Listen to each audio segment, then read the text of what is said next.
मित्रों नमस्कार। पावन ज्योतिष प्रपात यूट्यूब चैनल पर आप सबका स्वागत है। आज के वीडियो का शीर्षक बहुत ही महत्वपूर्ण है, बहुत ही उपयोगी है, बहुत ही समसामयिक है, अनकहा है, अचूक है, सटीक है, अकाट्य है।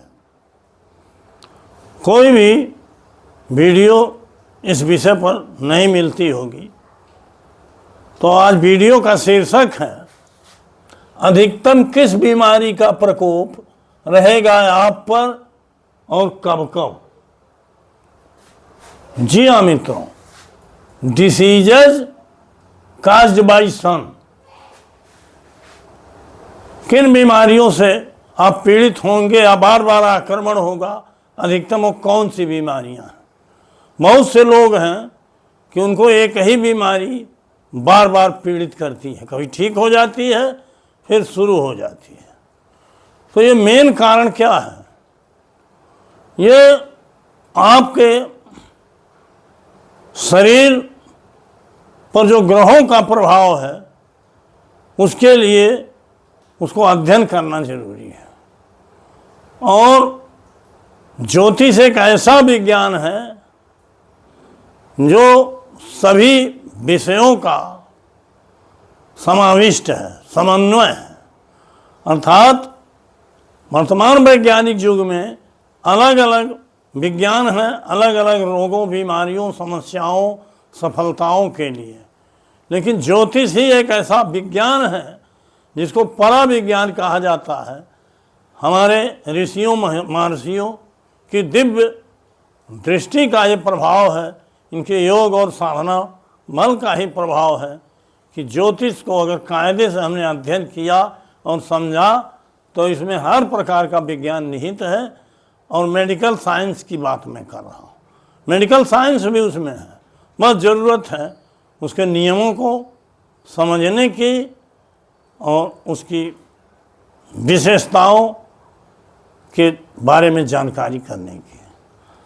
तो आज हमने किसी का बर्थ डिटेल तो नहीं दिया, लेकिन एक चार्ट में देता हूँ, लग्न / कस्प चार्ट, जिसको आप नेचुरल कुंडली कह सकते हैं, कुदरती कुंडली कह सकते हैं, और या काल पुरुष के सर्वांग की कुंडली। यही मेनली काल पुरुष है, काल माने समय। और ये मेष लग्न से शुरू होती है, जिसमें इसी काल पुरुष के अंगों द्वारा ही, जैसे प्रथम भाव शरीर और सिर का है, द्वितीय भाव मुख का है, तृतीय भाव गर्दन का है, गले का है, चतुर्थ भाव मन का है, आपके फेफड़े का है, पंचम भाव आपके सीने का है, पेट का है, और ये रीढ़ की हड्डी का है, आदि आदि। इसी चार्ट से ही क्लियर होता है। इस नाते जब भी हम किसी भी लग्न की कुंडली देखते हैं तो इसका प्रभाव उसमें निहित होता है। बार बार हमने प्रयास भी किया है आपको। जब भी किसी लग्न की कुंडली किसी भाव को देखिए तो ये कुदरती कुंडली जो है, इसके भी प्रभावों को वहाँ देख लीजिए, समझ लीजिए। वो अन्यत्र विषय है। आज हम बीमारियों की बात करेंगे, और बीमारियाँ आज हम मेनली बात करेंगे सूर्य ग्रह के बारे में, क्योंकि 9 ग्रह हैं और 9 ग्रहों से अलग अलग बीमारियां होती हैं। अगर हम सभी ग्रहों पर एक दिन बात करेंगे तो ये संभव नहीं है।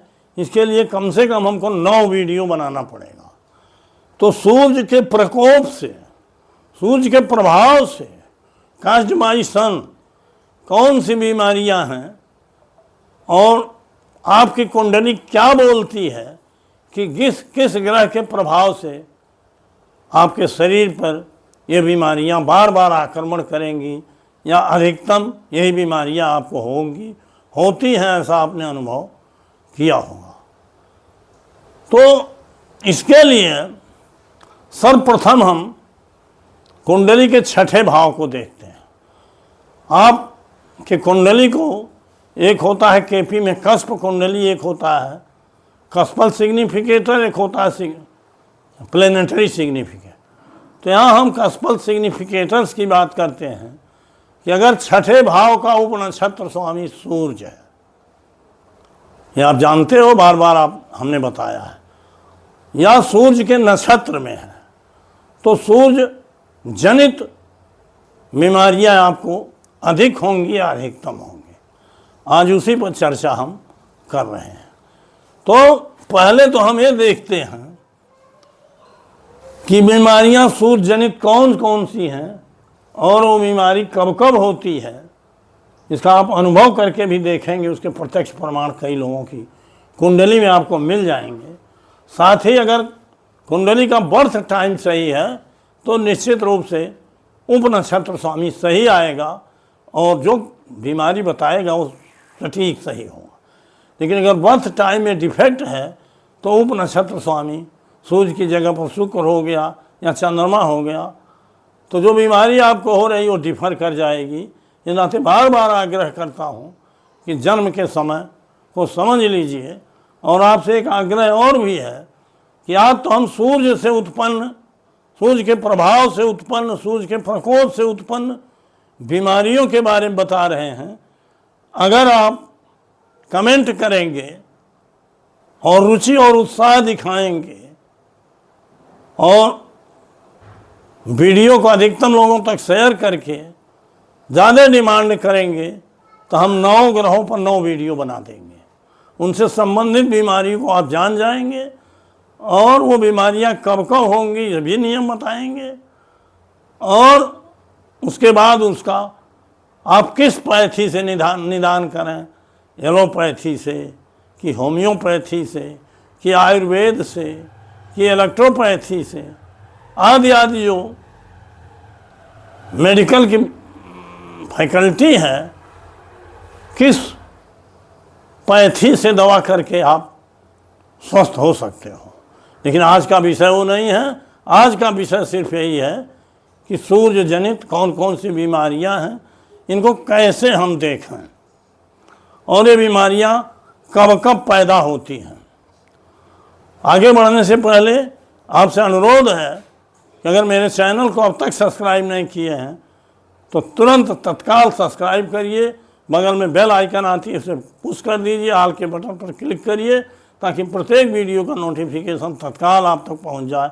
अगर हाइप का बटन आप पुश करना जानते हैं तो हाइप के बटन को क्लिक करिए, वीडियो को लाइक करिए और अधिकतम मित्रों तक शेयर करिए ताकि अधिकतम लोग इसका लाभ उठा सकें। वीडियो में एक प्यारा कमेंट दीजिए और एक कमेंट ज़रूर लिखिए कि गुरुजी सूर्य वाला तो हम समझ गए, चंद्रमा वाला, मंगल वाला, बुध वाला, 9 ग्रहों से संबंधित बीमारियों पर प्रकाश डालिए। तो मैं ज़रूर बनाऊंगा, लेकिन आयास मैं वीडियो बनाता रहूं और आप उसमें कोई रुचि नहीं लेते हैं तो हम भी मजबूर हो करके अन्य विषयों पर वीडियो बनाते हैं। वीडियो को स्किप करके मत भगाइए, बड़ा ही महत्वपूर्ण विषय है। पूरा वीडियो देखिए, जो भी 10-15 5 मिनट की वीडियो है इसको ज़रूर देखिए। आइए हम विषय पर चलते हैं।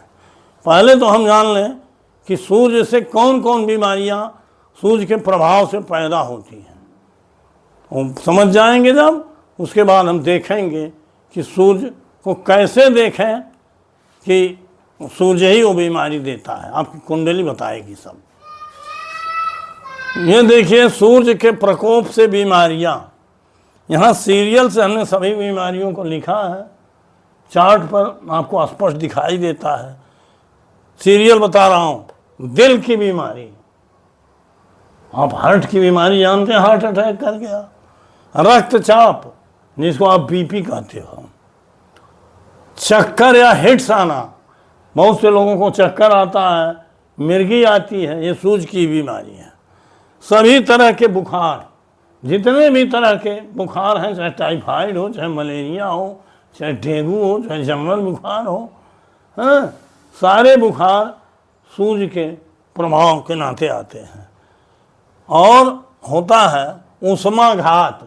उष्माघात जैसे लूह का समय है, गर्मी ज़्यादा लग गई, लूह मार दिया, उष्मा माने गर्मी हो, तो उष्माघात इसको कहते हैं। रीढ़ की हड्डी की बीमारी, बैकबोन जो आपका है, यही मेन है शरीर का। सूर्य को हड्डी का कारक भी माना गया है, लेकिन रीढ़ की हड्डी पर इसका प्रभाव होता है, अभी बताता हूँ। और आत्मशक्ति की कमी, विल पावर, आत्मशक्ति की कमजोरी रहती है, आत्मा आपका बलवान नहीं होता, और ये बीमारी का लक्षण है। पीठ में दर्द होता है, वो भी सूर्य ही उसका कारण होता। गर्दन की बीमारी, यहाँ गर्दन जो बीमारी होती है, ये भी सूर्य के कारण होती है। जलन, अनायास पेट में जलन, शरीर में जलन, ये भी उसका कारण सूर्य होता है। और सफ़ेद पेशियों के कमी के कारण रोग प्रतिरोधक शक्ति की कमी हो जाती है, आपकी इम्यूनिटी डाउन हो जाती है, मतलब रोग को दबाने वाली, ख़त्म करने वाली शक्ति श्वेत पेशियों की कमी के नाते कम हो जाती है। ये नाते बार बार बीमारियों का आक्रमण आप पर होता है। हवा पानी से फैलने वाली बीमारियां, जैसे फंगस वाली बीमारी हो गई, या जो भी हवा से पानी से फैलती हैं बीमारियां, गंदा पानी पी लिए उससे जो बीमारी हुई, या हवा से जो बीमारियां हुई, गलत बैक्टीरिया जो वायुमंडल में हैं उससे बीमारी पैदा होती है। और अंतिम में हमने दिया आँख की बीमारी। सूर्य आँख का भी कारक है, यहाँ से आँख में कोई बीमारी होती है, अनेक प्रकार की बीमारियां हैं, वो भी सूर्य के कारण। इतनी बीमारियां सूर्य के कारण होती हैं या हो सकती हैं। अब कैसे आप जानेंगे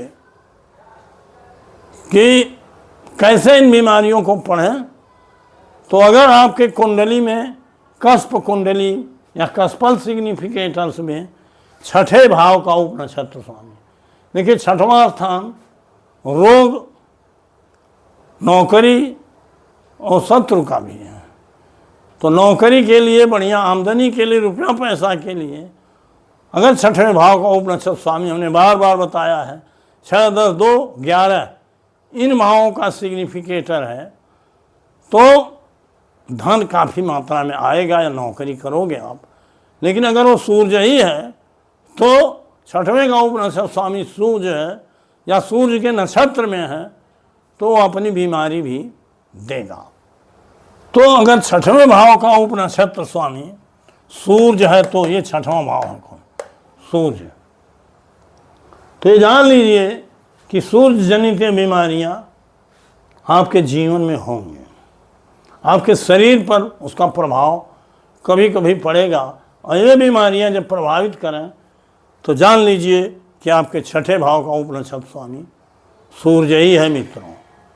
अब अन्य बीमारियां हैं, चंद्रमा से अलग, मंगल से अलग, बुध से अलग, बृहस्पति से अलग, शुक्र से अलग, शनि से अलग, राहु से अलग, केतु। अगर छठे भाव के उपनक्षत्र स्वामी चंद्रमा हो, मंगल हो, बुध आदि हो तो उनकी बीमारियां अलग अलग हैं, उन्हीं बीमारियों से लोग प्रभावित हो। ये कितना महत्वपूर्ण और व्यापक क्षेत्र है कि एक वीडियो में ये संभव नहीं है। इन नाते आज हम सूर्य पर बात कर रहे हैं और आपने अगर अपना उत्साह दिखाया, वीडियो को अधिकतम देखा या शेयर करके लोगों तक भेजा, तो निश्चित रूप से हम चंद्रमा पर भी बनाएंगे, मंगल पर भी बनाएंगे। इस तरह से एक एपिसोड के रूप में इसको हम सीरियल से वीडियो देंगे। कभी कभी जब आप उत्साह नहीं दिखाते तो हम भले कह देते हैं वीडियो बनाएंगे, लेकिन हम वीडियो दूसरे टॉपिक पर बना देते।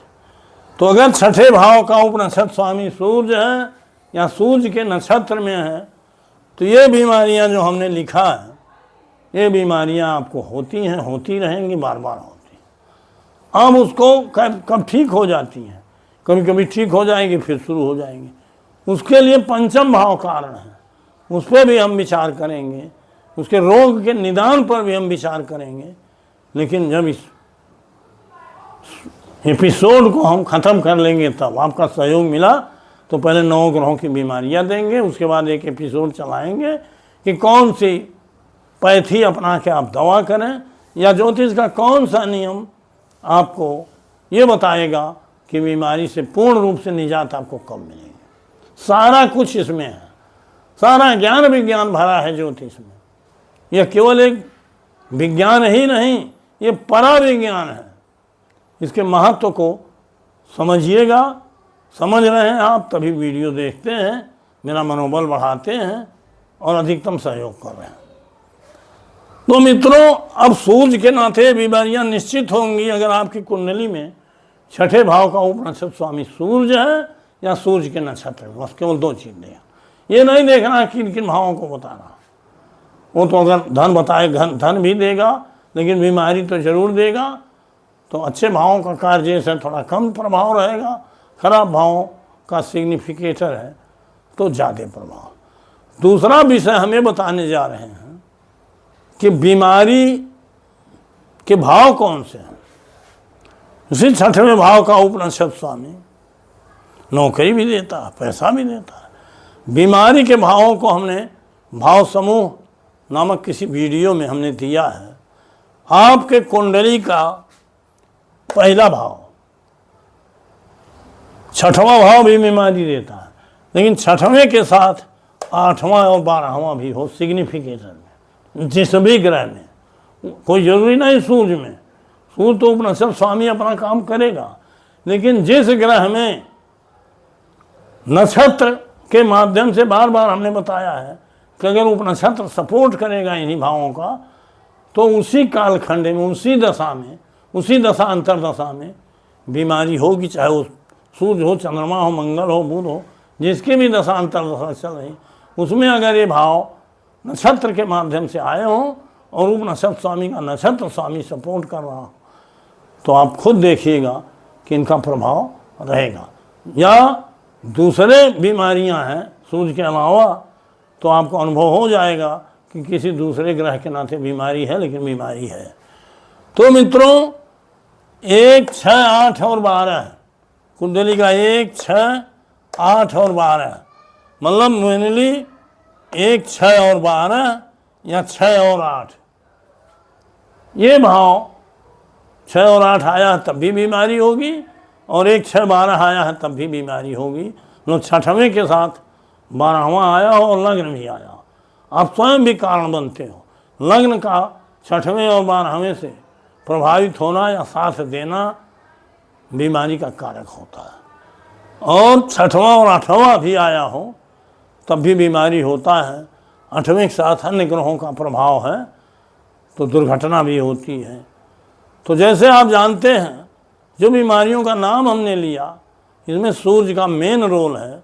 सूर्य ऊष्मा और गर्मी का कारक ग्रह है, और जब ऊष्मा और गर्मी का प्रभाव होता है, जैसे पित्त, वात और कफ, तो पित्त में सूर्य आता है, लेकिन अन्य कारण है उसके मेडिकल, तो उसमें हम नहीं जाएंगे।